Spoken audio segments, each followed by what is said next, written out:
三星堆那些诡异而宏伟的青铜面具，它们究竟来自何方？在四川盆地深处沉睡了3000多年的青铜器群，以其超乎想象的形制震惊了世人。它们巨大而冰冷，有的高达2.6米，重量超过100公斤，表面泛着幽绿的光泽。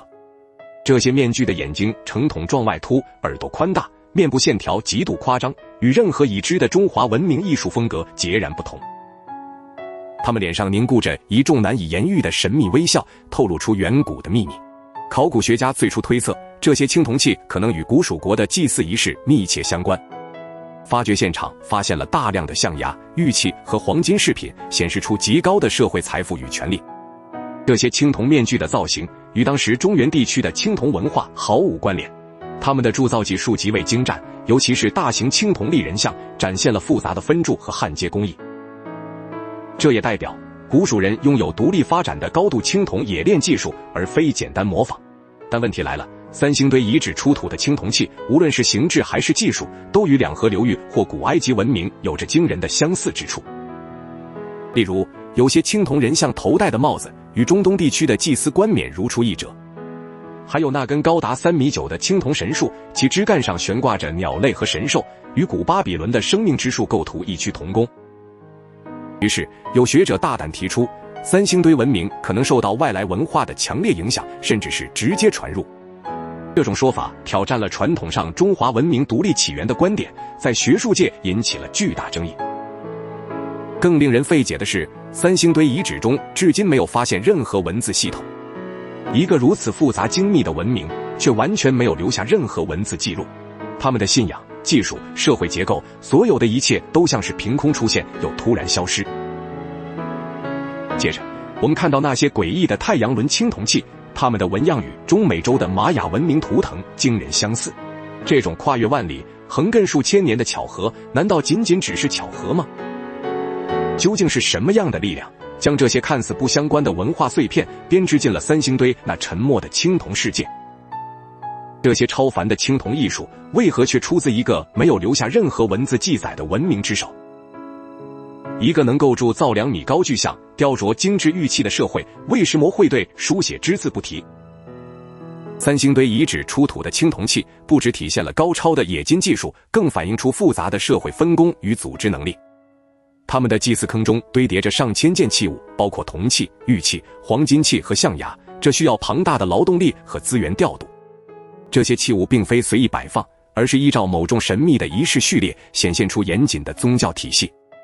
那些超过2米高的青铜立人像，他们精密的铸造工艺，即使在今天也令人叹为观止。他们甚至能从数百公里外运来珍贵的象牙，这条贸易路线的建立本身就是一项壮举。于是，一个拥有这么宏伟工程与广阔贸易网络的文明，理应发展出成熟的文字系统。但现实是，考古学家至今没有在三星堆找到任何文字痕迹，无论是刻在器物上，还是书写在其他载体。从古埃及的象形文字到美索不达米亚的楔形文字，所有高度发达的文明都伴随着文字的诞生。文字是记录历史、传承知识、管理复杂社会不可或缺的工具。他们的统治者如何下达政令？他们的祭司如何记录繁复的祭祀仪轨？那些闪烁着金属光泽的青铜器上，本该刻有铭文来标示所有权或纪念事件。可是，这些器物表面却光滑无字，只留下抽象的图腾和符号。这也代表，三星堆文明可能透过其他我们尚未理解的方式，来维系他们的社会运作与文化传承。他们建造了令人惊叹的城市遗址，却没有留下任何城墙规划图。他们进行了大规模的青铜冶炼，却没有留下任何熔炉配方或生产记录。甚至连那些祭祀坑中都找不到一片刻有文字的甲骨或陶片。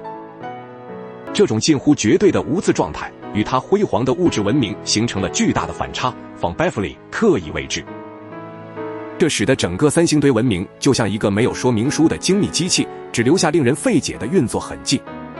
难道这是一个不需要文字也能达到极致复杂的社会？或者他们使用了一种我们至今无法理解的沟通形式，超越了我们对文字的固有认知？这座无字帝国的崛起与最终沉默的消失，它背后到底隐藏着什么样的秘密？没有文字的文明又会如何讲述它自己的故事呢？没有任何文字留存，我们怎么才能重建一个文明的完整兴衰？面对古蜀文明的沉没，历史学家们被迫从最细微的线索里找答案。考古学家仔细分析地层堆积，每一层泥土都记录着时间的流逝。从早期陶器的形制到晚期青铜器的出现，器物风格的演变揭示了技术的进步。遗址内出土的建筑基址显示聚落规模从小型扩展到宏伟的城市中心。这些房屋的柱洞排列整齐，暗示着某种规划与秩序。接着，食物残渣的分析揭示了古蜀人赖以卫生的农业模式与饮食结构。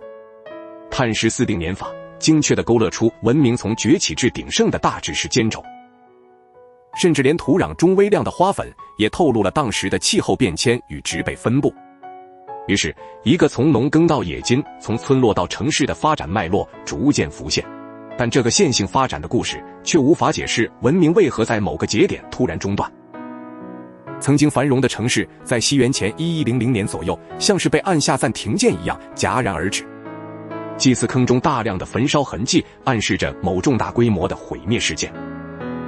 许多珍贵的青铜器在被埋藏前遭到刻意破坏，碎裂成无法辨识的碎片。这也代表文明的终结并非自然衰落，而可能是一场剧烈的变故。有学者推测，洪水可能是导致灾难的一个关键因素。岷江水系的改道确实可能淹没大片农田，摧毁定居点。大规模的人为破坏反而更指向了内部动乱或外敌入侵的可能性。附近地区的考古证据显示，当时周边部落冲突频繁，战事不断。也有人提出，王权内斗导致祭祀权力被转移，最终放弃了原有都城。奇怪的是，这座城市并没有留下兵险之灾的痕迹。许多贵重的物品被小心翼翼地埋藏，而非被掠夺一空。这种有组织的消失，让整个文明的终结笼罩在更深的谜团之中。一个曾经如此辉煌的文明，它为什么会做出这种近乎自杀式的集体告别？一个创造了这么独特与辉煌文化的文明，为什么会在一夜之间从历史中神秘消失？它就像被一股无形的力量抹去，不留下任何线索。三星堆遗址的考古发现描绘了一个突然终结的景象，原本热闹的祭祀广场和居住区在一夕之间变得沉寂。人们没有留下任何匆忙撤离的痕迹，没有散落的工具，也没有来不及带走的日常用品。这不像是一场突如其来的灾难，更像是一场有预谋的集体离开。大量的青铜器被刻意掩埋在祭祀坑中，有些甚至被敲碎。这些器物表面光滑的青铜光泽，如今却带着裂纹与焦痕。这是一种仪式性的破坏，而非寻常的毁弃。如果是外敌入侵，敌军为何没有掠夺这些珍贵的青铜器？如果是瘟疫或洪水，人们又怎能这么从容地完成大规模的掩埋仪式？这种井然有序的撤离与毁灭的景象形成了鲜明的对比。有学者提出，古蜀人可能整体迁徙到了新的聚居地。距离三星堆约50公里处的金沙遗址出土了与三星堆风格相似的黄金面具和玉器。金沙遗址的年代稍晚于三星堆，似乎承接了部分古蜀文明的文化元素。这里发现的太阳神鸟金饰，其精湛的工艺与三星堆的青铜器一脉相承。这条细致的黄金饰带薄如蝉翼，却刻画着极为复杂的图案。所以，金沙遗址被视为三星堆文明的延续，一个新的都城。